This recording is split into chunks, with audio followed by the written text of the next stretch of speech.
네, 안녕하세요. 오늘도 라디오처럼 편하게 한번 이야기를 해보겠습니다. 오늘 리뷰할 영화는 1998년 일본의 애니메이션 시리얼 익스페리먼츠 레인입니다. 이거 먼저 영화를 미리 말씀드리자면 주인공 바로 레인이라는 중학교 여학생이 있는데요. 근데 뭐 이따가 보시면 아시겠지만 여중딩이라고 생각하시는 것보단 그냥 학교 다니는 성인이라고 봐도 무방합니다. 예. 자세한 건 이따 나오고요. 또 다른 설정이 이 영화가 1990년대 말, 그러니까 세기말 일본이다 보니 이제 막 컴퓨터가 보급되기 시작할 즈음이라서 사람들이 개인용 컴퓨터에 대해 잘 모를 수도 있어요. 일례로 주인공이 수업 시간에 이렇게 몰폰을 조지는데 사실 우리가 지금 보기엔 너무 당연하잖아요. 근데 또 이 시절에 스마트폰은커녕 집에 컴퓨터도 없을 때였던 걸 생각하면 미래의 학교의 모습이 이럴지도 모른다 라는 걸 보여줬던 게 진짜 신기하죠. 그래서 이 애니에서는 와이어드라고 부르는데 그 와이어드라는 용어를 그냥 인터넷이라고 생각하시면 편합니다. 네, 아무튼 바로 가볼게요.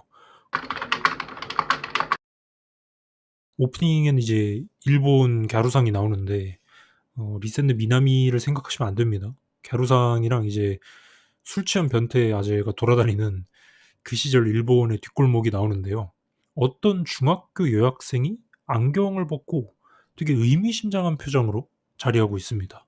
옥상 난간에 이거 뭐라 해야 되지? 믿음세상 그림자 마냥 자세를 취하고 있는데 이름은 요모다 치사. 네, 1화 만에 자살을 합니다.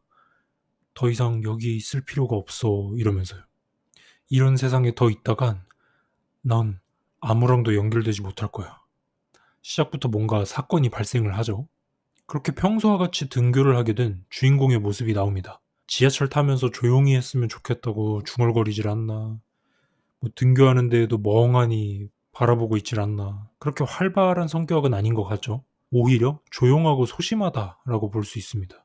근데 등교한 학교에는 치사의 자살 사건보다도 더 이상한 일이 생겨요. 학교에 도착하자마자 반 애들이 아주 그냥 난리가 나 있는데 이게 뭔고 하고 얘기를 들어보니 어떤 메일이 단체로 이 학교 애들한테 전송이 되었고 그 발신자가 다름 아닌 어제 자살한 치사라는 거예요. 집에 돌아온 주인공이 메일을 확인해 보니 역시 와 있습니다. 이메일 내용이 좀 소름이 돋아요. 치사는 자기가 몸은 죽었지만 정신은 와이어드 안에서 여전히 살아가고 있다라고 전해요. 와이어드, 그러니까 인터넷이죠. 그러면서 의미심장하게 한마디를 붙이는데 이 와이어드 세상 속엔 신이 있다고 말해요. 신이라. 레인이 이걸 보고 처음엔 당연히 장난이나 뭐 오류라고 생각하겠죠. 근데 이 사건을 계기로 레이는 와이어드라는 세계에 흥미를 갖게 됩니다. 원래 레이는 컴퓨터에 별로 관심 없던 평범한 학생이었던 것 같은데 아버지가 사준 최신형 나비를 통해서 와이어드에 제대로 접속하기 시작해요. 나비를 그냥 컴퓨터로 생각하면 편합니다. 그리고 그날부터 레인 주변에서 뭔가 이상한 일들이 벌어지기 시작해요. 기차를 타고 가고 있는데 누군가가 치였다는 소리를 듣고 운행을 잠시 멈췄거든요. 근데 그러다가 레이는 학교에서 그 이름 모를 여자가 열차에 치이는 환각을 떠올리고 또 마지막에는 자살한 치사의 환각까지 눈앞에 아른아른거립니다. 관련이 없는 것 같은데 뭐죠? 하루하루가 지나가던 와중 레인의 반 친구들이 꼬드겨서 클럽 사이버리아라는 곳을 가게 되는데 네, 진짜 클럽 맞아요. 사이버리아가 뭐 롯데리아 이런 데가 아니고 진짜 술 마시고 춤추는 그 클럽이에요. 네, 뭐 여중딩이지만 그냥 그런갑다 하십시오. 원래 전개가 그렇습니다. 뭐 아무튼 조금 소심한 레인을 주변 친구들이 같이 데리고 놀아주는 모습이네요. 한편 집에서 아버지가 들여놔준 이 최신형 컴퓨터, 최신형 나비죠. 이거를 보면서 레이는 와이어드 세계에 점점 관심을 가지기 시작해요. 아빠도 왠지 모르게 레인이 와이어드에 관심을 가지는 걸 좋아하는 모습입니다. 여기서 레인의 가정 환경도 좀 짚고 넘어가야 하는데요. 레인의 집이 뭔가 좀 이상합니다. 집구석을 보아하니 꽤나 부잣집인데 가족들의 반응이 좀 섬뜩해요. 엄마는 너무나도 무뚝뚝해서 말도 잘 안 하고 있고 언니는 뭐 동생 말 듣는 채 많은 채 무시나 하고 있습니다. 아빠는 캐릭터가 좀 컴퓨터 광인이신 것 같은데 아마도 컴퓨터 관련 직종을 하고 있는 것 같죠. 아버지 야스오는 레인한테 최신 컴퓨터 장비는 아낌없이 사주는데 반면 정작 가족으로서의 애정은 어딘지 모르게 메말라 있어요. 그나마 아빠가 양반인 수준인 게 어머니도 뭐 언니 미카도 다들 서로한테 무관심하거나 심지어 좀 냉랭한 분위기예요. 가족이 한 집에 살면서도 서로 연결되어 있지 않은 느낌. 이게 나중에 굉장히 중요한 상징이 됩니다. 이 작품 전체가 연결이라는 개념을 다루고 있거든요. 그렇게 집에서 최신형 데스크탑이 야무지게 세팅 맞추고 오늘 친구들이랑 클럽 가서 놀기로 한 레이는 처음으로 클럽 사이버리아에 도착하는데 입구부터 초딩들이 여기 처음 왔냐고 껄떡댑니다. 네, 그냥 그런갑다 하십시오. 뭐 그럴 수 있죠. 초등학생이 그럴 수도 있지. 아무튼 여기서 반 친구들과 레인이 신나게 놀러 왔는데 네, 다들 중학생입니다. 그렇게 다들 모인 이 상황에서 친구들이 레인 보고 어? 너 여기 한번 와보지 않았냐? 라고 물어봐요. 레인은 당연히 이상하죠. 여기 처음 와봤는데. 친구들 말로는 분명 너랑 똑같이 생긴 여자애를 이 클럽에서 몇 번 본 것 같다. 옷 입는 것도 그렇고 생김새도 그렇고 완전히 똑같았는데 근데 분위기는 뭔가 내가 아는 너랑은 확실히 달랐다라고 합니다. 또 다른 레인이라 미심쩍어 하던 와중에 갑자기 클럽에서 사건이 발생해요. 총성이 들립니다. 저 멀리서 이 가상의 각성제 엑셀러레이터라고 부릅니다. 이거를 복용한 한 남자가 식은땀을 뻘뻘 흘리면서 난동을 부리기 시작해요. 이미 몇 명은 그 남자가 쏜 총에 맞아 쓰러져 있고 사람들은 혼비백산 뛰쳐나가기 시작합니다. 그 순간 레인이 홀린 듯이 이 남자를 쳐다보는데 이 남자는 레인을 보자마자 깜짝 놀라면서 이상한 말들을 늘어놔요. 야, 너 대체 뭐야? 너 나한테 왜 그래? 이러고는 와이어드는 절대 현실 세계에 간섭할 수 없어. 라는 뭐 이상한 개소리를 내뱉고 있습니다. 그러더니 레인도 이상한 게 뚜방뚜방 그 남자를 향해서 다가가고는 한마디 그냥 꾸짖을 갈 해버리는데 아니 모두는 연결되어 있어 한마디 해버립니다. 이 말을 듣고 남자가 머리가 그냥 돌아버렸는지 뭔지 벌벌 떨더니 총구를 입으로 천천히 들이밀고 그대로 방아쇠를 당겨요. 뭔 소릴까요? 흐름상 보아하니 주인공과 모습을 똑같이 한 또 다른 레인이 여기 클럽 사이버리아에 몇 번 온 듯한데 클럽 죽돌이 남자 이 사람은 그 또 다른 레인과 뭔가 관련이 있었겠죠. 그러고서 별개의 사람인 주인공 레인의 얼굴을 보고 동일인으로 착각하고 내가 이러고 싶지 않았다고 뭔가 벌벌 기는 모습이에요. 과연 또 다른 레인이 주인공 몰래 뭔 짓거리를 하고 다니는지는 아직은 모르겠습니다. 그리고 또 이 주인공 레인도 만만치 게 비밀이 있는 것 같은 게 갑자기 이 총등 클럽 죽돌이 보고 혼자 걸어가서 그냥 꾸짖을 갈 해버리는 게 그래놓고 뭐 나중 돼서는 내가 뭘 했는지 기억도 안 나는지 이상해 보입니다. 무튼 의문의 총격 사건이 벌어지고 경찰 조사에서도 별다른 혐의 없이 풀려난 상황이에요. 그렇게 레인이 와이어드에 점점 깊이 빠져들면서 레인의 나비, 그러니까 컴퓨터가 점점 이상한 방식으로 진화해가요. 방에는 온갖 케이블이랑 장비들이 쌓이고 있고 레인의 방이 점점 실험실처럼 변해가요. 아니 그리고 아버지가 돼가지고 이런 식으로 컴퓨터 중독이 되어버리면 아니, 방에 와서 좀 말리든가 해야지. 왠지 모르게 아버지는 쳐다보고만 있습니다. 이 가족들도 뭔가 하는 짓이 이상한데 분명 비밀이 있을 것 같죠. 그리고 최근 들어서 자꾸만 레인의 곁을 이 수상한 검은 양복의 남자 둘이서 맴돌고 있습니다. 레인도 처음엔 별거 아니겠지 싶다가 등굣길에도 미행하고 레인이 밖에 나갈 때도 심지어 새벽에 혼자 방에서 와이어드에 접속할 때까지도 계속해서 따라붙습니다. 무슨 이유인지 모르겠지만 레인을 예의주시하고 있네요. 그리고 여기서 나이츠라는 조직이 등장합니다. 이 나이츠라는 집단이 와이어드 안에서 암약하는 해커 집단인데 이들이 믿는 존재가 있어요. 뭐라고 밝혀지냐? 에이리 미사미라는 인물이에요.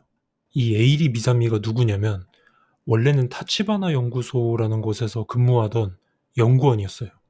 차세대 프로토콜, 그러니까 프로토콜 7이라는 걸 개발하던 사람이었는데 자기 아이디어가 회사에서 받아들여지지 않으니까 자기 모든 데이터를 이 프로토콜 안에 몰래 암호화해서 심어놓고 그러고 나서 기차에 몸을 던져서 자살했다는 겁니다.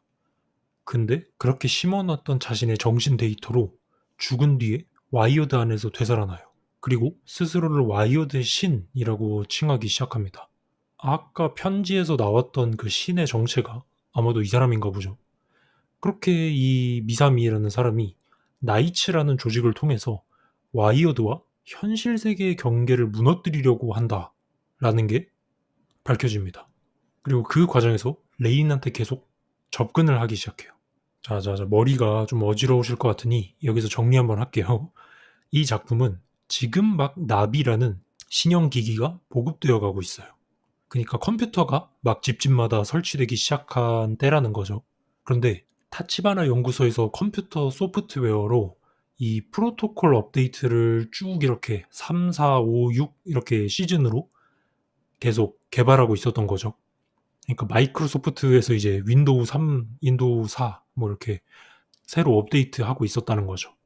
근데 이 마이크로소프트 타치바나 연구소에서 새로운 버전의 프로토콜 7, 윈도우 11을 개발을 했는데 그 프로젝트에 참여했던 연구원 에이리 미사미라는 남자가 어떠한 아이디어를 이 윈도우 11에 끼워 팔려고 그랬다는 거죠. 그 아이디어라 함이 무엇이냐? 인터넷과 현실의 경계를 전부 없애버리고 전 지구의 사람들을 전 지구 사람들의 정신을 전부 와이파이 마냥 연결시켜 버리는 거예요. 당연히 이제 회사에서 기각이 되니까 와이어드라는 인터넷에 자신의 모든 정신을 집어넣고 자살을 합니다. 그러고 와이어드에서 부활했다는 거죠. 자기가 부리고 있는 조직 나이츠를 통해서 레인에게 접근하면서 말이에요. 왜 하필 레인이냐? 이게 이 작품의 핵심 미스터리예요. 레인이 특별한 존재라는 게 중간중간 언급이 되는데 다른 사람들은 이 와이어드라는 인터넷에 접속을 하면은 자신의 아바타가 불안정하게 표현이 되거든요. 근데 레인만은 현실 모습이랑 완전히 똑같은 모습으로 와이어드 내부에서 존재할 수 있어요. 이게 계속 던져지는 떡밥인데 레인이 뭐가 됐건 다르다는 거죠. 와이어드와 관련된 게. 그냥 평범한 중학생이 아니라는 거예요. 한편 타치바나 연구소는 이 나이츠 세력을 막으려고 하는 쪽이죠. 와이어드와 현실의 경계가 무너지면 안 된다는 입장이거든요. 그렇게 이 해커 집단 나이츠의 활동으로 인해서 이 경계를 감당 못하는 사람들이 정신적으로 붕괴하는 사건들, 자살 사건, 아니면 뭐 살인 사건들이 곳곳에서 생기기 시작합니다. 에피소드가 진행되면서 레인 주변 사람들도 하나둘씩 이상해져요. 레인 학교 친구들 사이에서도 소문이 계속 퍼져요. 사이버리아 클럽에서 목격된 또 다른 레인에 대한 소문. 심지어 레인 본인이 뭐 인터넷 게시판 같은 데서 지가 하지도 않은 말들이 자기 이름으로 올라와 있는 걸 발견하기도 해요. 이게 레인 입장에서 얼마나 소름 돋는 일이겠어요. 내가 안 한 말이 내 이름으로 퍼지고 있고 내가 안 간 곳에 내가 있었다고 사람들이 봤다고 증언하는 거예요. 그리고 레인은 자신의 방 안에서 점점 더 깊이 와이어드에 빠져들게 됩니다.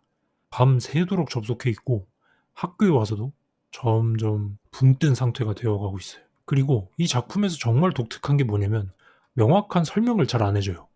사건이 벌어지고 대화들이 오가는데 이게 뭐 현실에서 일어나는 일인지 와이어드 안에서 일어나는 일인지 아니면 레인의 환각인지 구분이 계속 애매하게 흘러갑니다.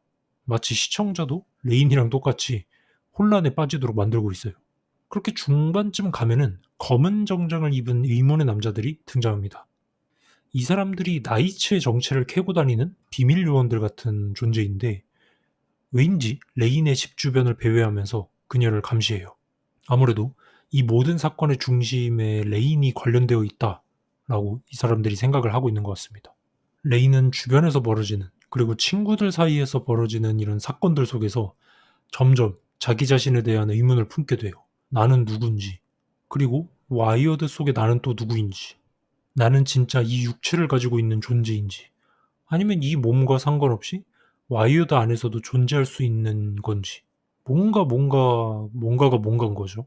사실 저도 원래는 영화 스토리 설명을 되게 자세하게 하는데 제가 이거를 스토리를 자세히 장면 장면 설명하는 게 의미가 있나 싶습니다.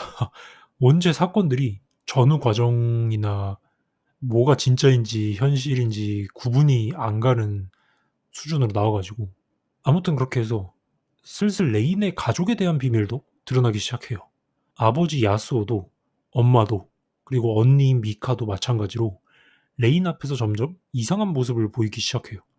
전날 사이버리아 클럽에서 총격전이 일어나서 부모님한테 전화가 갔는데도 다음날 아침 엄마는 뭔 일이 있었냐는 듯 신경도 안 쓰는 모습을 보이고 언니 미카는 왠지 레인을 무서워하고 혐오하는 듯한 태도를 보이기도 합니다. 그냥 자매 갈등이 아니라 뭔가 더 근본적인 이유가 있다는 느낌이 계속 들어요. 심지어 이쯤 되니까 주인공 레인 말고 또 다른 레인이 와이어드에서도 활동하고 뭐 클럽에도 나타난다 그랬잖아요. 얘가 진짜 미친놈인 게 사건을 하나를 거하게 벌입니다. 중반부쯤 보다 보면 아리스라는 이 레인의 절친이 나오는데요. 초반에 사회성도 없고 찐따였던 레인을 같이 놀아주는 등 많이 도와줍니다. 근데 그 아리스가 사실 학교의 남자 선생님을 몰래 좋아하고 있던 게 드러나요. 그리고 그거는 아리스와 요 클럽 죽돌이 친구들 몇 명, 그리고 레인 정도만 새로 알게 된 거죠. 어쩐지 초반부터 아리스가 그 쌤을 유독 쳐다보는 장면이 자주 나오고 옆 친구들도 그에 관해서 얘기를 하던 장면이 자주 나왔거든요. 근데 아리스가 그 선생님을 짝사랑한다는 소문이 온 학교에 퍼지고 맙니다. 아마도 와이어드에서 소문이 퍼진 거겠죠. 인스타에 게시글 저격으로 올리는 것 마냥. 그리고 대부분의 친구들이 이 일을 레인이 퍼뜨린 거로 생각하고 있어요. 아리스 입장에서는 레인 맨날 혼자 노니까 같이 친구들도 소개시켜주고 사교성 기르라고 클럽도 데려가 주고 뭐 다 해줬는데 말이죠. 근데도 아리스는 다른 사람들이 레인을 믿지 못하거나 의심하거나 할 때도 이번에도 항상 레인을 믿어주려고 오히려 레인이 그러지 않았을 거다 하고서 믿어주는 모습을 보이고 있어요.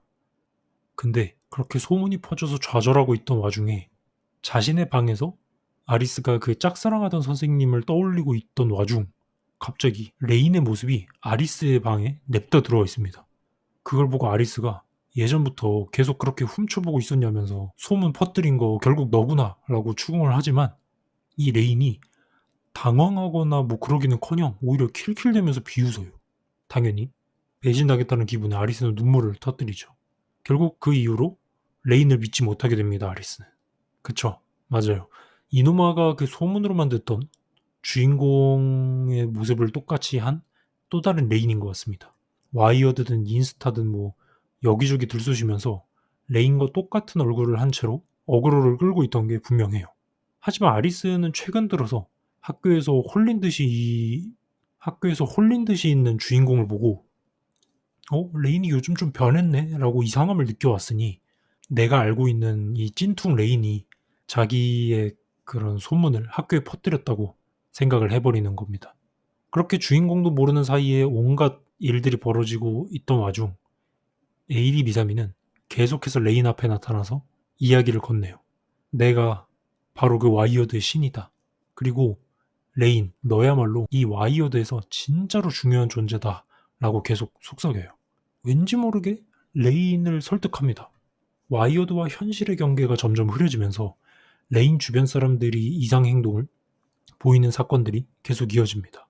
학교에서도 동네에서도 사람들은 점점 뭔가에 홀린 듯한 모습을 보이고 레인 본인도 자기가 언제 뭘 했는지 기억이 끊기고 필름이 끊겨버리는 경험을 하게 돼요. 이게 진짜 무서운 지점인데요. 레인이 어느 순간부터 자기 자신의 기억을 믿을 수가 없게 됩니다.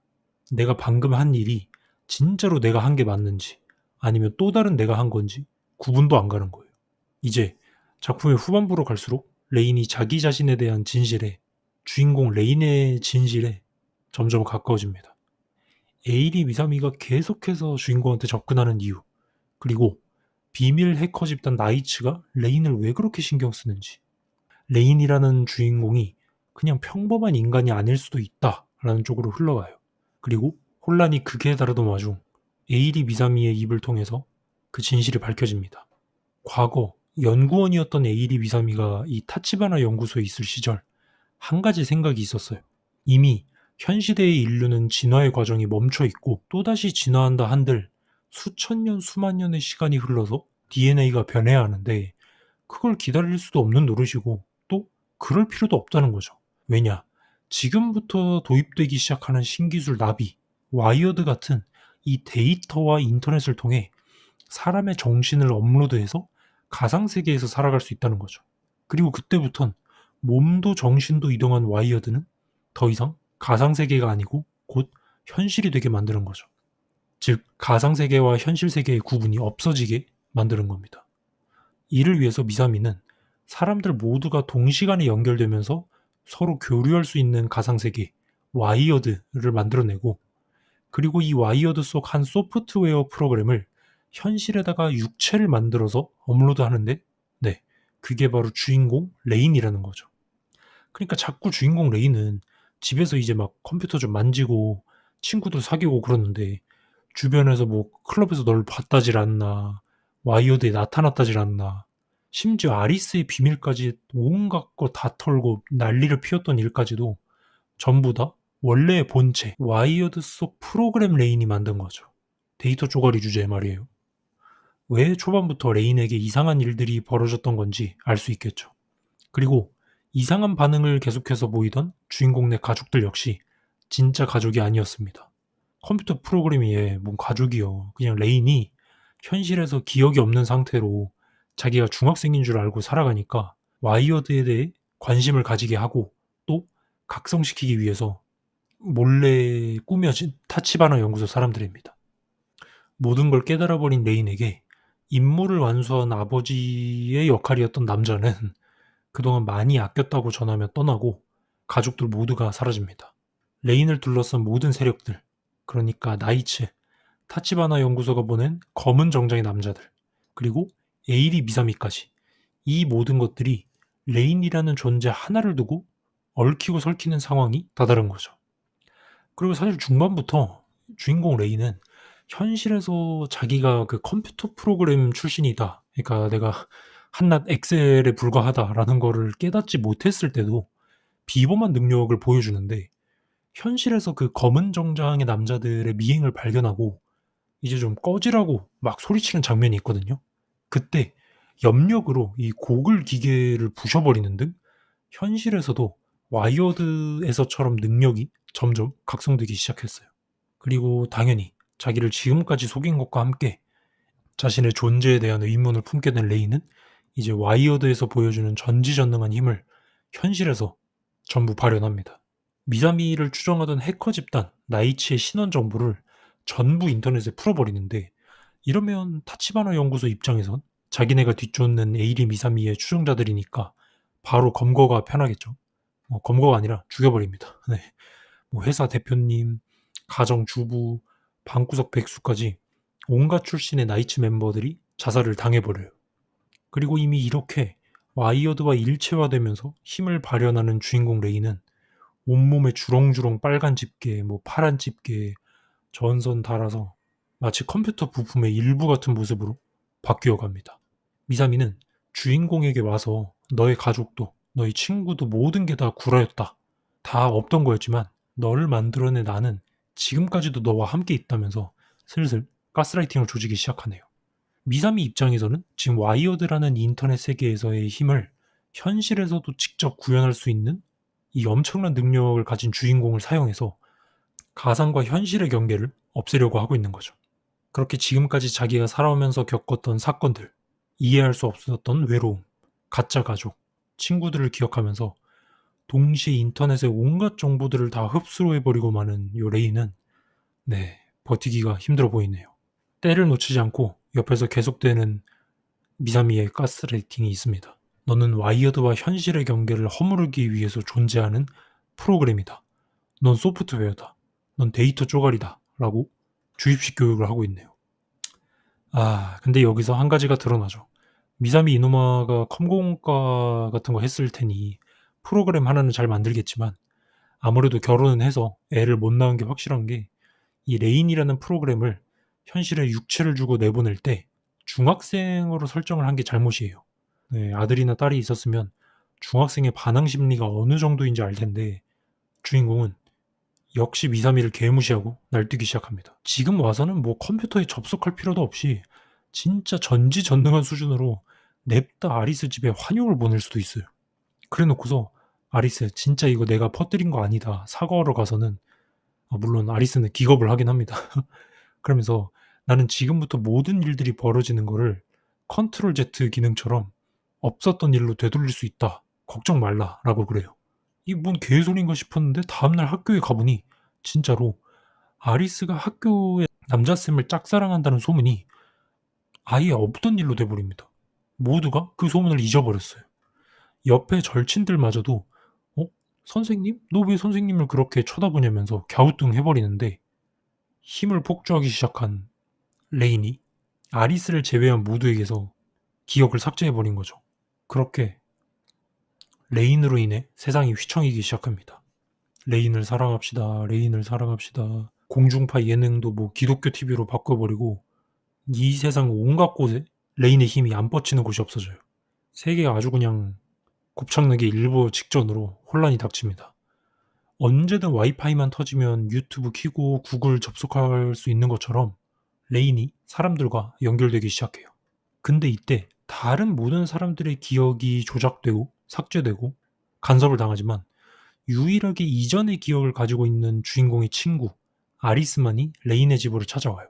가족 연기하던 엄마 아빠도 다 없어졌으니까 집안 꼬라지 아주 박살이 나 있고 이걸 보고 아리스는 다급하게 레인을 찾으러 2층으로 올라가는데 거기엔 정신을 놔버리고 기계 부품이 되기 직전인 레인의 모습이 있어요. 아리스는 대체 이게 다 뭐냐고 그리고 분명 다른 사람들의 기억은 다 지워졌는데 왜 나만 그대로 남겼냐고 울면서 물어봅니다. 레인 혹시 넌 내가 싫어서 그런 거냐? 나한테만 이렇게 하는 거냐? 그렇지만 레인은 아리스를 보듬어주면서 이렇게 말해요. 너만은 유일하게 내 진짜 친구였다 이러면서 자기는 사람들이 옛날부터 무의식적으로 서로에게 미약하게나마 이어져 있던 그 선을 직접 다시 연결해 준 것뿐이다 라면서 걱정하지 말라고 합니다. 어차피 자기는 현실과 와이어드를 이어주는 프로그램일 뿐이라면서 육체 따위는 필요 없다고 말하는데 이를 들은 아리스가 가까이 다가가요. 그러고는 레인의 뺨에 대고 한마디를 하죠. 아니야 레인, 너가 틀렸어. 뭐라고 하는지 모르겠지만 그 말은 틀린 거야. 네, 대사가 진짜 무책임하네요. 모호해서 살짝 곁들이자면 레인은 자기가 인간이 아니고 프로그램일 뿐이었다 라고 정실줄을 놓고 인정하는 단계인데 아리스는 아니다. 봐라. 지금 레인 너의 뺨이 차갑긴 하지만 그래도 살아있다. 내 심장도 뛰고 있다. 그러니까 넌 인간이다 라고 말하는 거죠. 그 말을 듣고 멍한 레인의 눈동자에서 생기가 돌기 시작합니다. 당연히 이 순간 미사미가 나타나서 두근거림, 심장박동 그런 건 다 뇌에서 만들어내는 감각 신호다 이러면서 레인이 자신을 인간으로 받아들이는 순간 옆에 와서 겐세이를 치기 시작합니다. 레인은 반항하기 시작해요. 다른 이들보다 능력 있는 사람이 진화를 주도해야 된다느니 그런 말할 자격은 미사미 너한테 대체 누가 준 거냐면서 넘어가서 너가 나한테 줬던 이 연결 능력 그러니까 앞부분에 뭐가 있었냐면 이 에이리 미사미가 타치바나 연구소 시절에 어떤 논문을 읽었어요. 그 논문이 뭐냐 하면 지구라는 행성의 주파수를 막 어떻게 맞춰서 인간들의 뇌에 대역을 맞추면 서로 정신이 연결될 수 있다는 아무튼 나루토의 그 무한 츠쿠요미스러운 그런 이론을 발견하고 그걸 와이어드 내 프로그램에 적용할 생각을 했었거든요. 그리고 그런 이상한 짓거리에서 와이어드와 현실의 경계를 무너뜨릴 위험이 있으니 연구소에서 미사미를 쫓아냈었죠. 근데 사실 미사미가 자기 자신을 신이다, 전지전능하다라고 자칭을 했지만 레인의 말은 이거예요. 결국 너도 그 이론 네가 만든 게 아니고 다른 사람이 만든 거 갖다 쓴 거지 않냐. 이렇게 그냥 팩폭을 박아버리는 거죠. 너는 전지전능하지 않다. 이거에 미사미가 제대로 트리거가 발동됩니다. 부들거리면서 난 신이다. 새로운 세계의 신이 될 거다 이러면서 온갖 또 빌런스러운 대사를 쫙 읊는데 아리스 덕분에 인간의 편으로 돌아선 우리의 엑셀 프로그램 레인이 뭐가 됐건 육체라는 게 없는 미사미 너는 절대 이해할 수 없을 거다 라면서 더 이상 자기 자신을 만든 창조주의 뜻대로 행동하지 않기를 결심합니다. 미사미는 완전 열폭을 하면서 현실에다가 이제 육체를 막 조합하면서 나타나기 시작해요. 여기저기서 막 육전 조각들 달라붙으면서 꾸물꾸물 그냥 몬스트로 엘리자수를 만들기 시작하는데, 능력을 각성한 레이는 눈 하나 깜짝을 안 합니다. 발악하는 미사미가 질퍽이가 되어가는데도 염력으로 그냥 손짓 한 방에 자기 방 컴퓨터 부품, 본체, 뭐 전선, 파이프 다 끌어다 모아서 아가리 봉인시켜버리고 바로 굴복시키네요. 만악의 근원을 없애긴 했지만 바로 옆에서 이 모든 걸 목격해버린 아리스는 큰 충격에 빠지고, 주인공 입장에서 제일로 소중한 사람인 아리스를 위해서 레이는 자기가 망가뜨린 세상을 리셋시킵니다. 아예 없던 일로 만드는 겁니다. 컨트롤 Z 해버리는 거예요. 저도 이런 능력이 있으면 좋겠네요. 아버지 역할이었던 야스오도 엄마도 실제 가족으로 리셋된 세계에서 살아가고, 타치바나 연구소의 정작 남자들, 나이츠 멤버들, 심지어 미사미까지도 아무것도 모른 채 새로운 삶을 살아가게 되네요. 그렇게 레인을 제외한 모든 사람들이 레인에 대한 기억을 잊고 평소와 같은 현실에서 와이어드라는 가상세계의 위협 없이 일상을 살아가게 됩니다. 그렇지만 레인은 와이어드 세계 속에 혼자가 돼버려요. 본래의 프로그램인 레인, 찐퉁 레인이, 우리의 주인공 레인이 와이어드 속으로 이제 들어오자, 이 세상 안에서 신이 되어라, 이 세상 안에서 다른 사람들과 연결될 수 있으니까 신이 되어라 라고 권유를 받지만, 레이는 거절하고 아무리 외로워도 가상세계 와이어드가 아닌 현실에서 인간으로 살아가기를 결정합니다. 아마도 아버지와 아리스에게 받았던 인간적인 삶의 온기를 기억하는갑네요. 리셋된 세계에서 짝사랑하던 선생님과 이어진 아리스는 기억을 잃었지만 왠지 모르게 익숙한 얼굴을 가지고 있는 여자아이의 모습을 보고 언젠간 다시 만나자는 말을 끝으로 이야기가 끝이 납니다. 오늘은 꽤나 영화 스토리를 제가 기승전결 있게 전달하지 못한 것 같은데, 정말 죄송합니다. 그래서 그럴게 영화가 아니죠. 애니메이션이, 제가 보면서도 이게 대체 어떤 방식으로 스토리를 정리해서 말씀드려야 되나 너무나도 어렵더라고요. 뭔가 사건이 발생한 거를 구구절절 읊으면은 그 안에 대사도 너무 난해하고 주제를 의미하는 말들로만 이제 둥둥 떠다니고 있어서, 그냥 오늘은 좀 과감하게 스토리를 아주 간략하게 요약하는 거로 결정했습니다. 이제부터는 이 애니메이션에 대해서 좀 더 깊게 얘기를 해보려고 하는데요. 저는 여기서 가장 주목한 게 이거였어요. 대체 왜 이 이야기에서 주인공이 중학생일까라는 거예요. 언제나 영화든 소설이든 문학작품에서 이 중고등학생이 보여줄 수 있는 누구보다 강력한 특징이 있어요. 먼저, 어린이처럼 세상을 단순하게 바라볼 수 없습니다. 동심에 가득 차서 세상을 밝게 바라보지 못한다는 거죠. 왜냐면 그러기엔 세상이 어떤 곳인지 슬슬 깨달아가고 있으니까요. 근데 또 그렇다고 해서 어른처럼 세상이 돌아가는 방식을 정확히 이해할 수도 없어요. 아는 것도 경험한 것도 적으니까요. 그 애매한 중간 지점, 그 사이 어딘가에서 혼란을 겪고 있는 나이가 바로 청소년기다라고 생각이 되네요. 그래서 작품을 보다 보면 그런 것들이 눈에 띕니다. 또래 아이들에 비해서 확연히 어려 보이는 외모, 청소년 아이의 방에 쌓아놓기엔 좀 어울리지 않는 인형들, 곰탱이 잠옷을 입고 컴퓨터를 하는 것까지도 레이는 어딘가 다른 아이들에 비해 좀 어리숙해 보입니다. 물론 클럽을 저 나이에 가는 다른 친구들이 더 레전드긴 하지만요. 근데 그렇다고 정신연령이 완전 초등학생 같은 애냐? 그것도 아니에요. 내 자아가 어디 있는지, 와이어드와 현실의 나에 대한 정체성에 대한 고민, 타인과의 연결이 어디까지 가능한지, 그리고 또 그건 축복인지 저주인지, 이렇게 어른들도 쉽사리 답하지 못하는 이야기를 다루고 있는 걸 보면 마냥 요 주인공이 중2병 걸린 어린애로 바라보기엔 또 어려워요. 그리고 이런 애매한 위치, 애매한 시기, 이도저도 아닌 자신을 바라볼 때 가장 큰 감정은 뭘까요? 바로 혼란입니다. 만약 여러분들이 찾아서 이 애니메이션을 보게 되신다면은 가장 먼저 드는 생각이 이걸 거예요. 이거 왜 이렇게 애니를 대충 그렸지? 아니 진짜로 처음 보면 온갖 배경이나 요소들이 다 날아가 버리고 캐릭터만 덩그러니 툭 남겨두고 말아요. 다시 말하면 현실감이 없게 그려진다라고 볼 수 있죠. 물론 영화든 애니메이션이든 게임이든 간에 이 자본과 인력이 들어가는 대중예술들에선 꽤나 도구적으로 일들이 생깁니다. 이 장면을 보면 그런 식으로 좀 두 가지 방향으로 생각을 할 수 있어요. 이제 인건비 절감을 위해서 배경의 디테일들 그냥 싹 날려버렸네. 또 이제 그렇게 하면은 뭐 시간도 절약되고 그러니까 뭐 좋은 거지. 라고 생각할 수도 있지만 어떤 사람은 이 애니메이션은 현실의 세상을 일부러 현실감이 없게 그리기 위해서 세부 묘사를 다 밀어서 없앴구나. 라고도 볼 수 있죠. 뭐가 됐건 저는 영화를 볼 때 이 배경과 캐릭터들이 따로 노는 이 장면이 현실감이 없다라고 느꼈거든요. 그러면 대체 왜 현실감 없게 그려냈을까라고 생각을 해보면 그렇죠. 사실 나중에 반전 요소로 알고 보면 이 주인공이 현실에 살아가는 인간이 아니잖아요.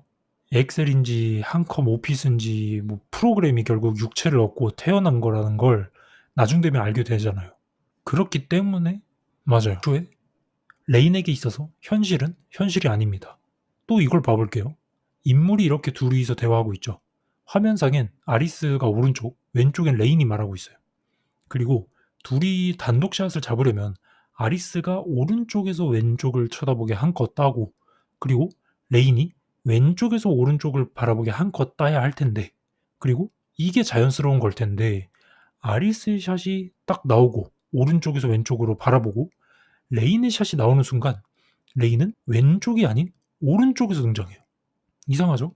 자연스러우려면 둘이 양옆에서 마주보고 대화한다라는 연출을 하기 위해서는 서로 이렇게 반대편의 구도를 잡아야 하는데 말이죠.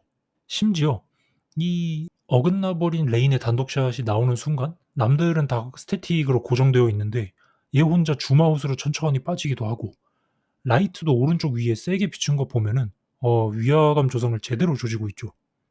스토리상 와이어드에 빠진 요 레인이 평소와 다르다는 걸 보여주기 위한 거니까요. 네, 뭐 정말 연출 하나하나에 있어서 세심하게 의도를 넣은 것 같네요라고 생각할 수도 있지만 근데 뭐 그냥 제작사에서 실수로 만든 걸 수도 있죠. 근데 그럼 뭐 어쩌라고요. 네. 제 분석이 그냥 이런 식입니다. 대충 영화 보고 어우 이게 의도네 뭐 이 지랄 하다가 틀리면 뭐 아니 말고 식으로 그냥 도망가면 됩니다.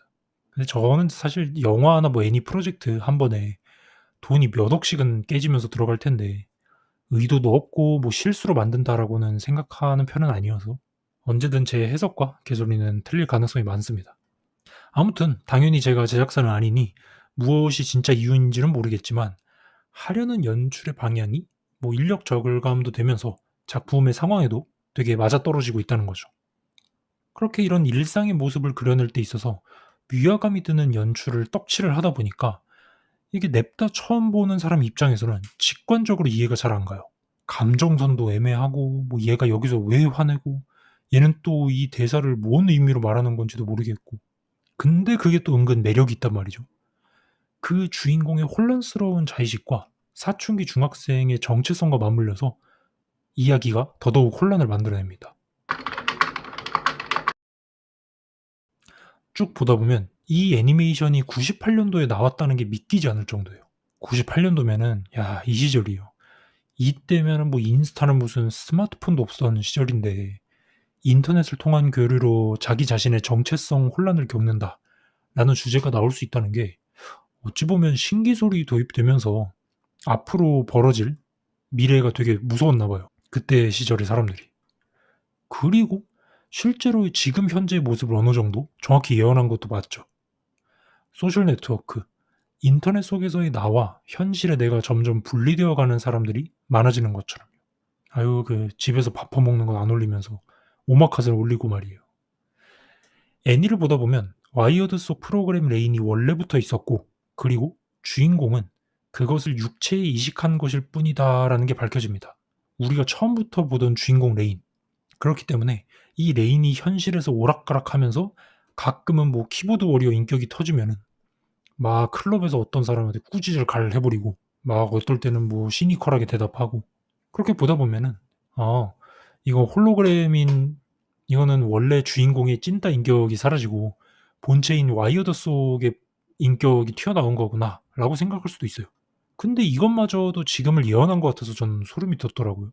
현실에서의 인격, 조용조용한 사람이 막상 인터넷 가면 아주 온갖 패드립, 혐오, 조롱 다 하잖아요. 그러다가 또 가끔 현실 사회생활 할 때는 정상인 코스프레 해야 되는데 뭐 그런 거 보는 것 같더라고요. 그렇게 치면 요 장면도 내 자아는 내 안에 있다. 뭐 이런 것들이 아니다. 이러면서 인형처럼 자기 얼굴이 박히고 옷만 다르게 입고 있는 자기 자신을 밀치면서 쓰러뜨리고 있어요. 인스타용 자아, 카톡용 자아, 스레드용 자아, 유튜브 댓글용 자아 이렇게 쭉 있는 거를 보고 혼란을 느끼는 거죠. 심지어 넌 혼자가 아니다. 와이어드에 연결된다면 모두가 널 반겨줄 거다. 이런 대사도 지금의 우리가 보기엔 충분히 섬뜩하죠. 현실에서 외로움을 느끼는 사람들이 인터넷으로 도피를 하는 것처럼요. 방구석 키보드 워리어는 물론이고 가짜 찌라시를 퍼뜨리는 집단도 있고 야, 이 정도는 미래를 보고 온 게 아닌가 싶을 정도로 정확한 수준입니다. 아주. 그리고 전 그 중에서도 특히 이 장면이 좀 놀랍더라고요. 뭐냐, 레인과 친구들이 전날에 도로에서 벌어진 교통사고를 기억하면서 하는 얘기예요.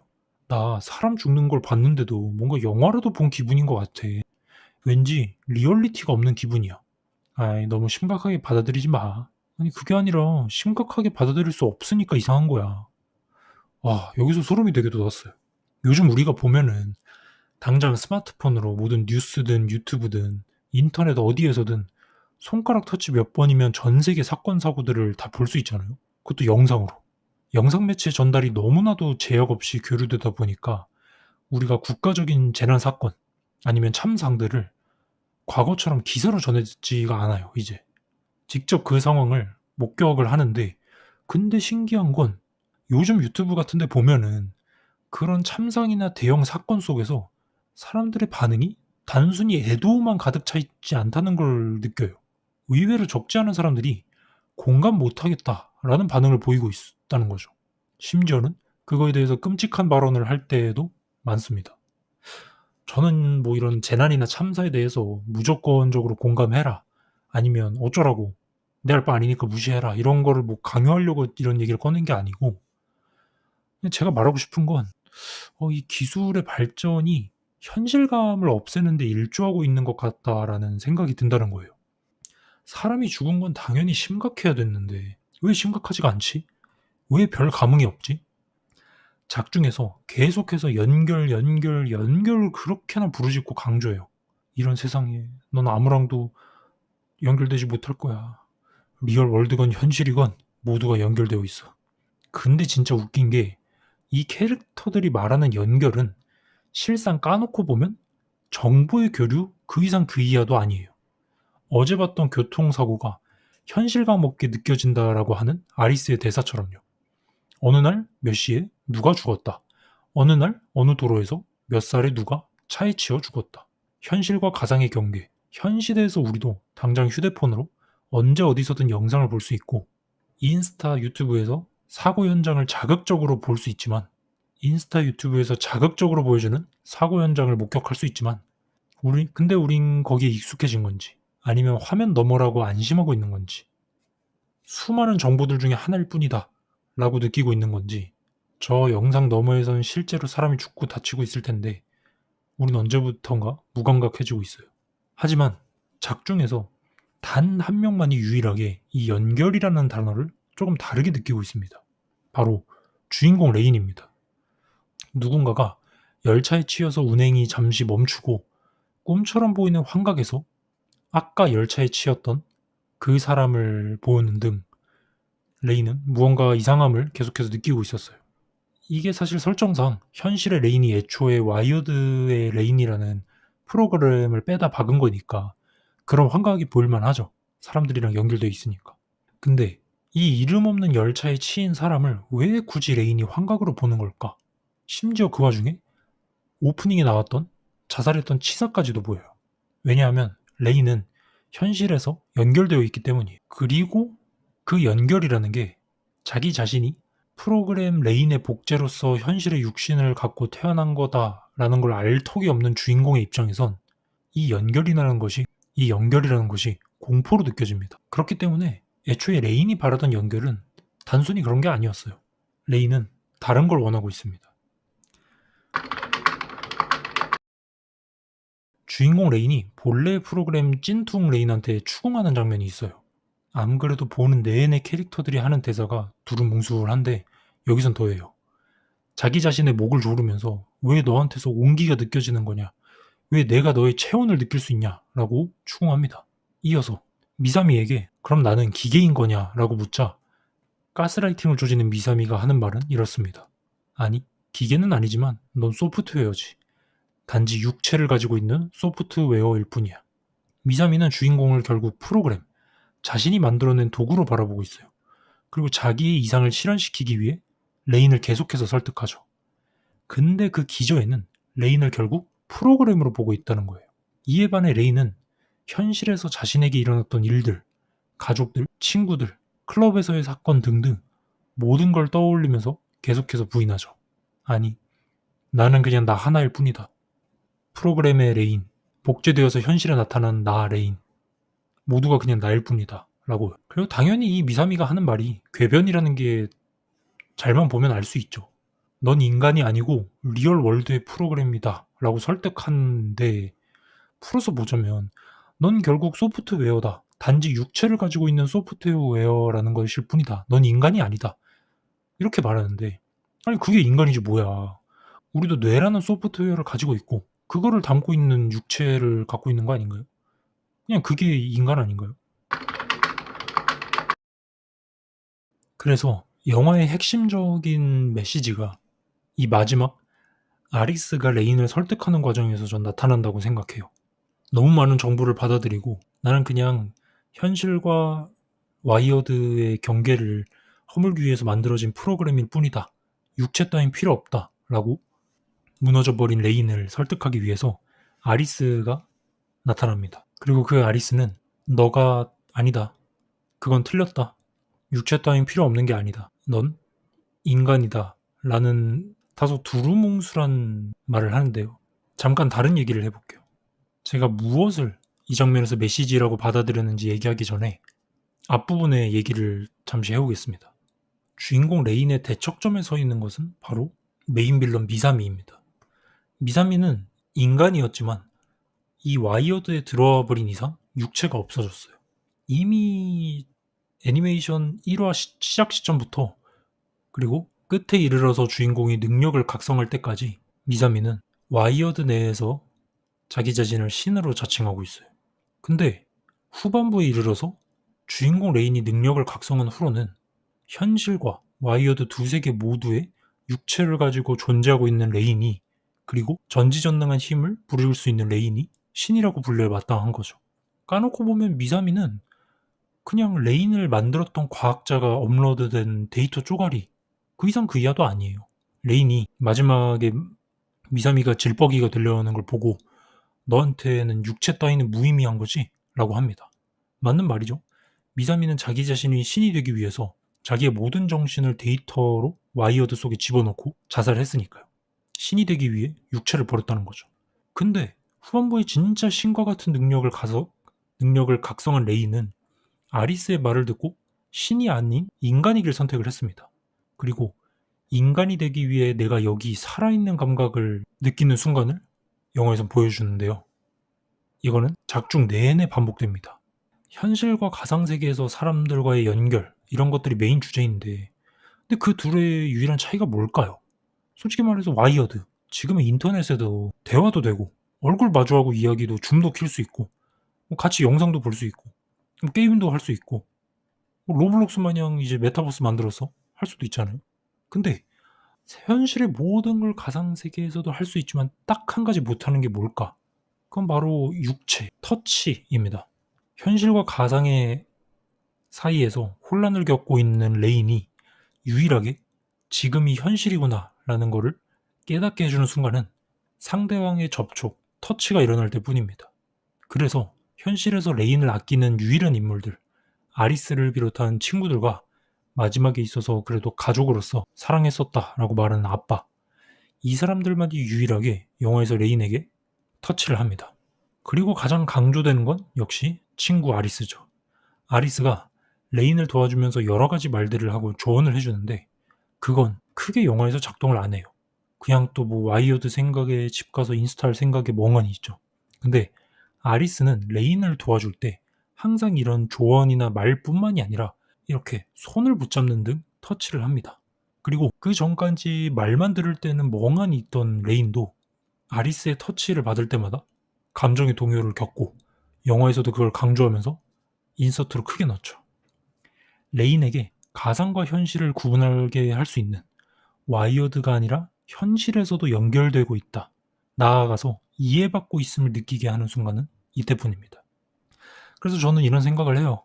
연결을 주제로 삼고 있지만 결국 그 연결은 단순한 정보의 교류가 아니라 사람과 사람 간의 진정한 공감과 이해를 바라고 있는 게 아닌가라는 생각을요.